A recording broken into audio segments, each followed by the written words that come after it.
3 years ago, a farmer in the Hubei province of China uncovered a mysterious fossil and brought it to the Paleontological Museum of Liaoning. Now, after studying the find, scientists have announced that the fossil is of a new, duck-sized dinosaur, and when it lived it had an incredible feather display that shined like a living rainbow.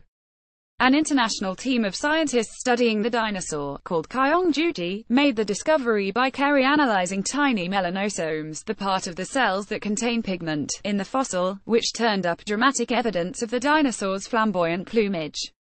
Their research was published by the journal Nature Communications on Monday.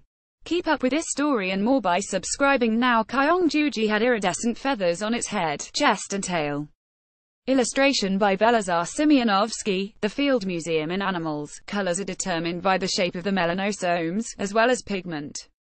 Hummingbirds have bright, iridescent feathers, but if you took a hummingbird feather and smashed it into tiny pieces, you'd only see black dust, explained Chad Eliasson, a postdoctoral researcher at Chicago's Field Museum of Natural History, in a press release. The pigment in the feathers is black, but the shapes of the melanosomes that produce that pigment are what make the colors in hummingbird feathers that we see. Researchers looked at 66 places on the fossil under a microscope to see if they could find remnants of melanosome shapes. They found flat, circular melanosomes organized in rows on Kyong's head, chest and tail. Those melanosomes could be compared to modern birds, whose iridescent feathers melanosomes have the same shape. The discovery indicates that parts of Kyong's feather coat were luminous and multicolored, like a hummingbird's throat. Kyong-juji means rainbow big crest. The Field Museum. It's unclear exactly when iridescence evolved in birds, but Kyong gives us an idea.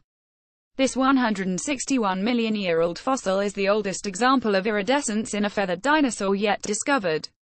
Today, birds with iridescence, such as male birds of paradise, use their flashy colors to attract mates. But it's a tactic used by non-avian members of the animal kingdom too. Peacock spiders, for example, rely on tiny iridescent scales when mating. Kyong is also helping scientists understand how other traits developed in birds. The dinosaur had a crest on its head, a long wing and tail feathers, but it couldn't fly. It is also the oldest known example of a dinosaur with asymmetrical tail feathers, meaning that the vein on one side was bigger than on the other.